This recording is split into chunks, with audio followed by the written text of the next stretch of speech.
I would tell them to just start with a plan. Okay. Because the business plan is the best first start. Mm-hmm. So that's what I would tell them to do. Start there, and then that way they can eliminate all the questions, go through all of the different questions, and figure out what answers they need to find. Mm-hmm. So then after that, then I suggest you do a lot of research Mm-hmm. on the topic that you want to be a part of and all the aspects of that industry, which will be this one. So after that and after time and reflection, I just say that you find your why. Mm-hmm. Welcome to the Entrepreneur Newbie, or as we like to call it, 10 Podcasts, where we have real stories, real startups, and real success. I'm your host, Davina Shorter, and I am here to guide you through your journey of entrepreneurship. Each week, we'll have different entrepreneurs from various industries who are gracious enough to share their startup story. They'll share their ups, their downs, and everything in between. So if you're thinking about starting your own venture, or you're just interested in hearing the startups of these entrepreneurs, then you are in the right place.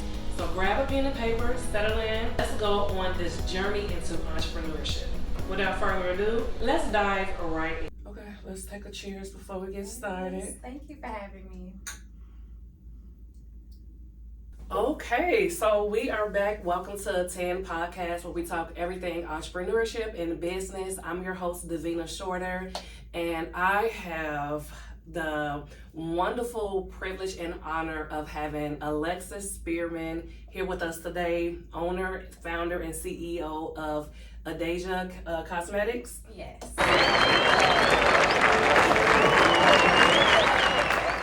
Thank you so much. Thank you for being here. Thank you for having me. I have been really excited about this episode because, we have a lot of people on that are service providers. They have a service or whatever. And you'll be my first person that has an actual product that they are pushing. Okay. And that's just a whole different monster, I'm sure. So I know people want to learn about that if they want to get into this side. So just to start, can you just tell me about your business, how it started, what you sell, and all of that? It was a journey to get to where I am in my business. I never imagined that I would be here or doing this particular business. Mm-hmm. So it was never just that from the start. It started off in the pandemic in 2020. Okay. So that's when I started the business. So what do you do? So my business is Adeja Creations, vegan cosmetics. So it's geared towards vegan products, all natural, organic products, no chemicals or anything like that. I sell lipstick, lip gloss, some beard balm for the men. I do hair growth oil, rose lip oil, lip scrubs, and all type of things. And we're trying to expand as well, product by product. Nice. So how did you get into this? You say you started in the pandemic. I did, yes. I started in the pandemic. I always wanted to start a business. Mm-hmm. So in school, I'm a business major already, and I just didn't know when the correct time would be to start a business. Mm-hmm. So when the pandemic came, I just had time and opportunity. Yes. Pretty much. And you made it.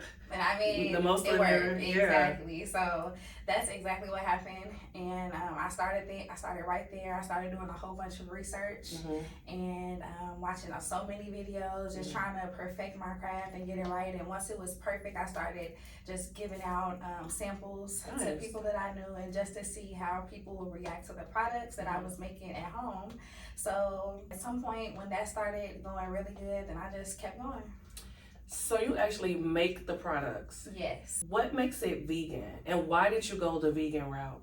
So I've dealt my whole life with sensitive skin. Okay. And I cannot use any products that are this has been trial and error over time, because I have told myself that I could wear what I want, but then afterwards I break out, Right. or I have all these marks, and it's just been a terrible, terrible journey. So I had to be careful with what I put on my body, on my lips especially. The products that make it vegan, I eliminate and avoid all chemicals. All the products that I use are daily products. Shea butter is a great product that I use in most of my products.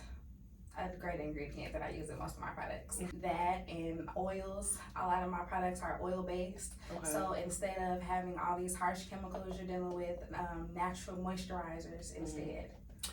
It seems like there's a lot of different ingredients, so whatever that goes into this. Do you have to do you source in the United States? Do you source overseas? Like, is that like I need to buy it in bulk thing, or I just start with what I have? Like, what was that process? It just depends on what I need at the moment. When I first started, I did just do bulk. Okay. So as time goes on, you have so much product on hand, but I do a lot of bulk shipping from overseas and things like that. Is that because it just makes more sense? Like, if you just buy it in a bigger quantity, it's less expensive? Yep, it's more cost effective, and especially as a small business owner, you want to make sure your costs are low. Yes, because I've kind of had to experience this as well. I know you did a lot of research on the actual products itself. Do you have trial and error on the bulk that you get? Yes. This supplier, and I'm not never using them again, or do you have to build relationships with them?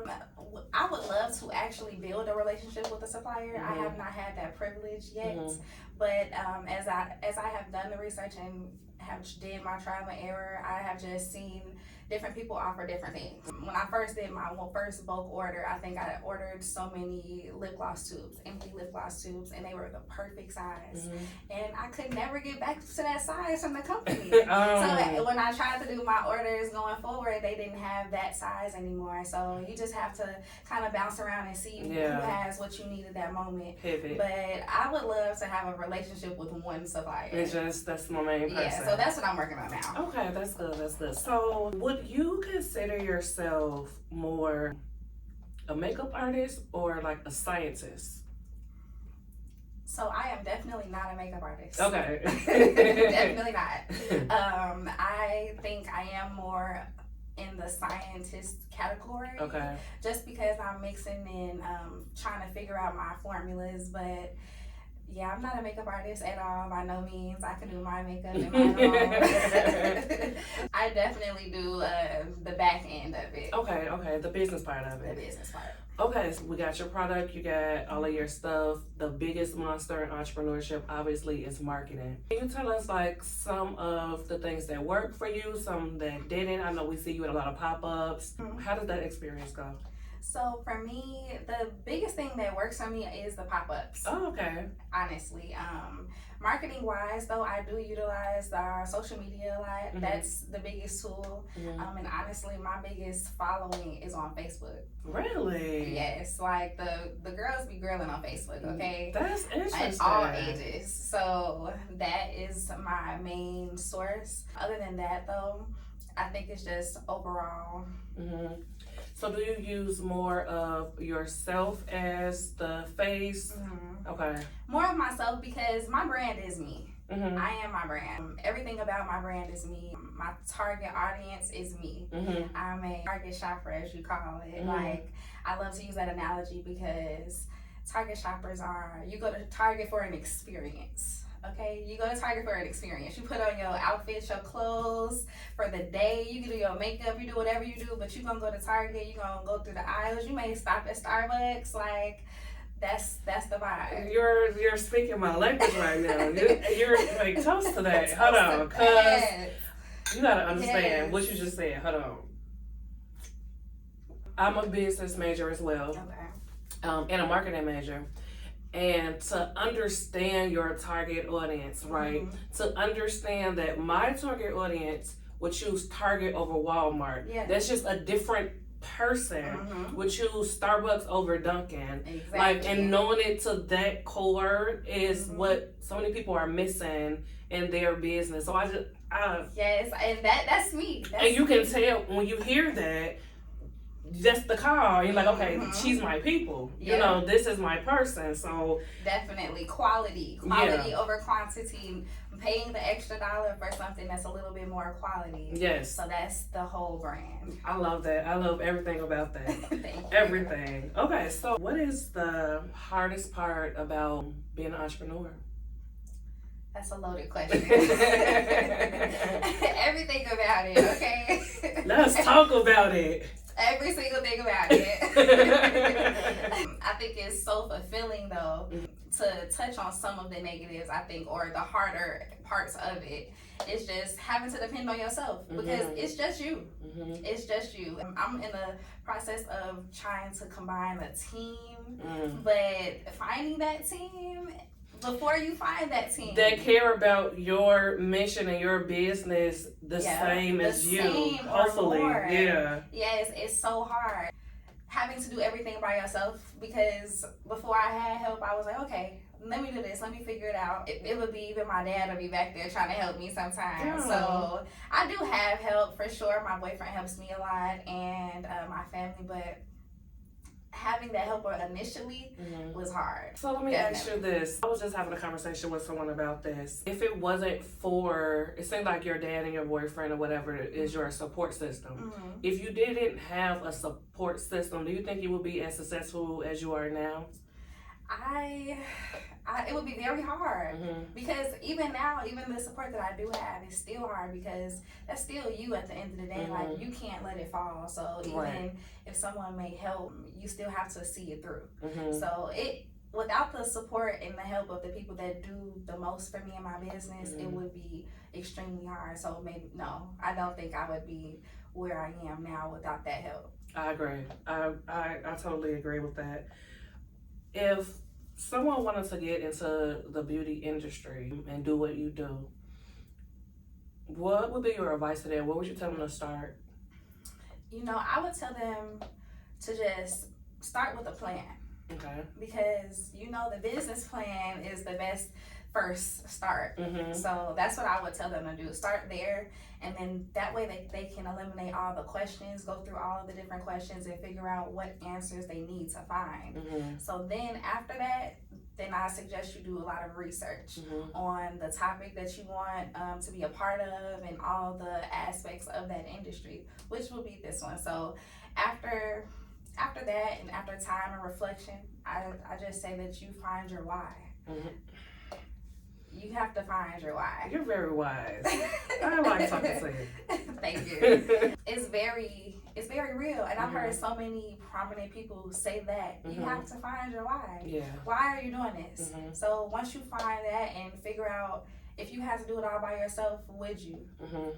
You figure that out, you'll be okay. It's so funny because in your response, all of the major steps before you even do the oh, I got a business cutesy thing is business, it's research, it's study, it's the boring stuff. It's the boring stuff.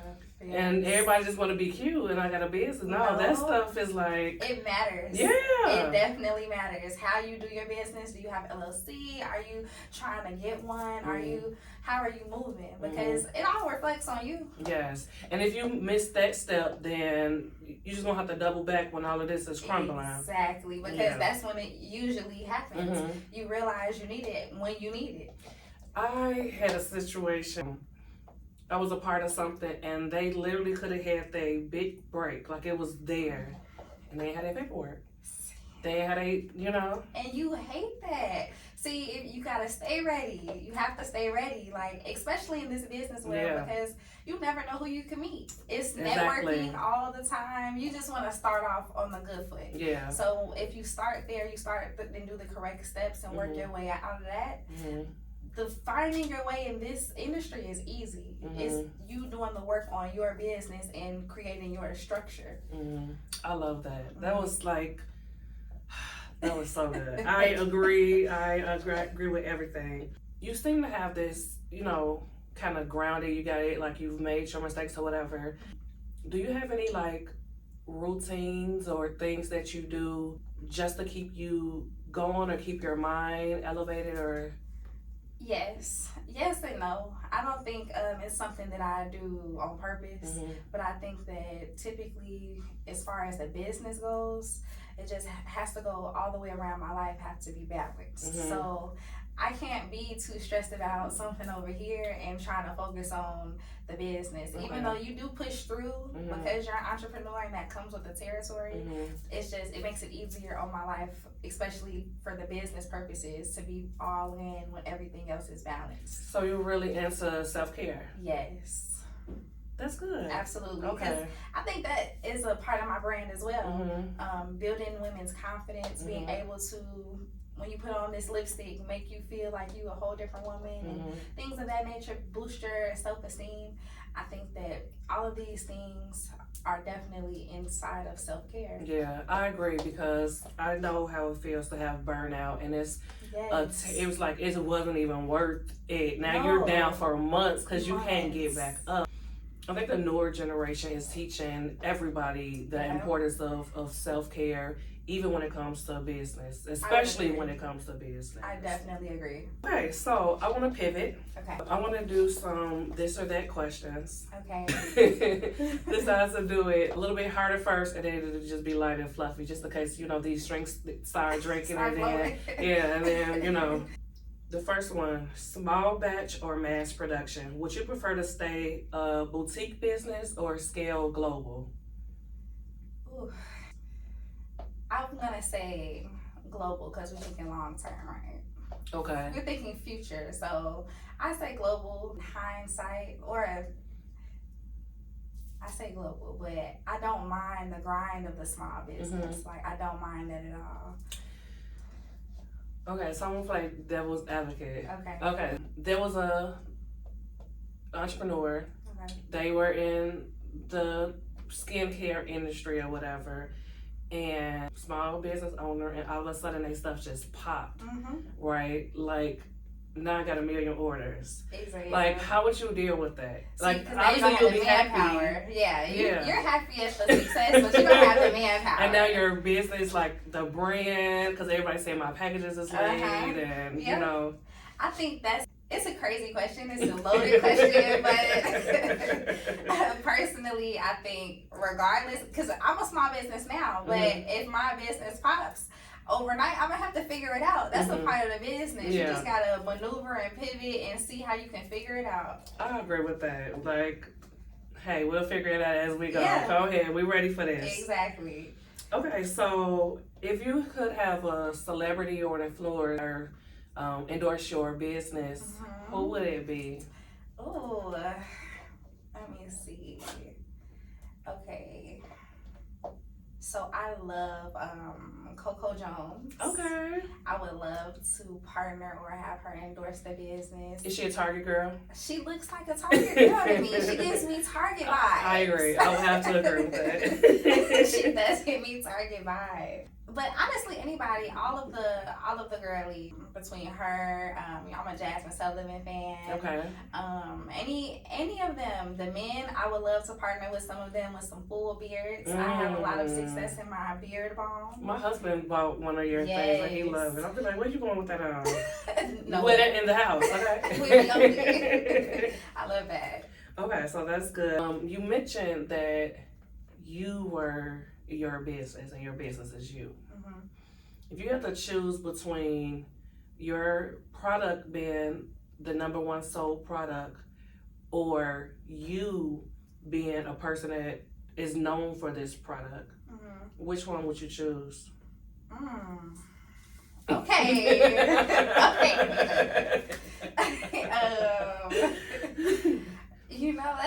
I don't know. I think so. It's more like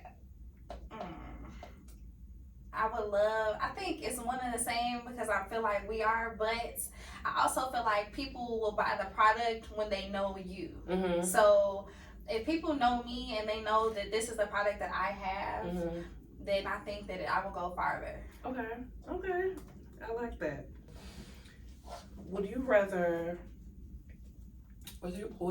your product be known as like a classic product or a trailblazing, innovative product? Well, I think that my products will probably be known as a classic product based off of, you can innovate as much as you like with lip gloss and lipstick, but it's been around before, way back when, okay? So it's not too much you can innovate other than the presentation, the formula, and the packaging. Yeah. You know? Yeah. So But so I would say more classic. Okay, everybody loves a classic. Mm-hmm. So we also previously talked about sometimes you have to pay more for what you want. Mm-hmm. You were forced to choose. Would you want your product to market, budget friendly or luxury? So I think a good happy medium. Mm-hmm. You gotta choose though. I gotta choose. Okay, I try to get out of it. I would say budget friendly, Mm-hmm. but I'm gonna explain what I mean by that, because I do want people to be able to afford the products, but it's also I'm not selling the dollar store Right. You know what I mean? So I'm sorry, but it's not. That's not me. Mm-hmm. I want it to be budgeted enough so people can afford them, but still luxury. So Target is still affordable, but it's luxurious. Yeah. So that's I knew what he was I gonna mean. say that. I knew he was gonna bring back his Target. That's my point of reference. Would you rather create one perfect lipstick or a diverse line of good lipsticks? A diverse line. Really? Mm-hmm. Because I think that one perfect one, everybody's not gonna buy that, and you have to market to everybody, especially in the product business. Now, services, this is the difference. The difference Speak on it, girl. Services are your waxings. You're gonna go get that every 2 weeks, so it's clockwork. You don't need lipstick every 2 weeks because that bottle is not done yet. So I'm just, unless you want a different color, like we always open and we always ready to sell it to y'all, but 9 times out of 10, the average person is not coming every day or every other day to go and get a new lipstick. You're not doing it. So yeah, that's very good insight. To get repeat customers, you need to have more variety. You have to have variety. I love that. If you have to stick to one palette forever, would it be bold colors or soft neutrals? Soft neutrals. I could do that forever. Matte or gloss? Ooh. Wow. Honestly, I'm picking gloss every day, all day. Really? I love a good matte. Like, don't get me wrong. Even when you stepping out, you want to pop it a little bit, throw on that matte. But on a daily basis, I'm not glammed up. So I have my gloss. Okay, that's good. That's good. If you have to choose this for the rest of your life, and I'll probably know the answer as I'm getting to know you more, red lip or nude? Nude. I figured that. Nude, for sure. If you had to pivot your business into another product, would you do skincare? Absolutely. Is that in the works or? So it's definitely a goal of mine. Okay. I do plan on eventually doing aesthetics. So I definitely want to dive into skincare really deeply, but I have to go to school first. Okay. So once that's wrapped up, definitely going into skincare. Okay, that's good. I have learned so much about the beauty industry and just the products and just everything in this industry. I was really excited to have this. I felt like there's so many steps and you gave us so many steps. What's next for your business? Everything. Everything. I definitely want to just focus on what I like to do, focus on expanding. We're doing a rebrand, so we're going to be doing a rebrand on our website soon. Nice. And we're just trying to get it all together, figure it out day by day and plan it out and focus on that plan and get that structure right. So, segue, final advice for just any new entrepreneurs out there, whether they're in this business or any business. What's your final advice for them? My first and final piece of advice is be you. Be you, because your business is going to thrive based off of you being authentic, as well as don't care about anybody else that is not in your corner. Focus on what you have, the vision that God gave you and blessed you with, because everybody else don't have it. So nobody going to see it how you see it. So you have to go hard. That's your purpose. That's your destiny, and make it happen. Figure out your why. Yeah, come on, why? It's been such a pleasure. Let the people know where they can find you, where they can follow you, all of your information. You can follow us at Adeja Creations. That's ADEJA Creations.com. Adeja Creations on Instagram, Facebook. Adeja Creations everywhere, okay? Adeja Creations everywhere, guys. Thank you so much for being here. Thank you for having me. It's been a pleasure talking to you. Likewise. I wish you so much success in all of your endeavors. I am a customer and I enjoy my products. If anyone is an entrepreneur, wants to come and share your story, let people know about what you're doing. Just like Alexis here, we love to have new entrepreneurs on. Like and subscribe. Cheers. Cheers. That was good. Yes. Oh. That was good. Thank you.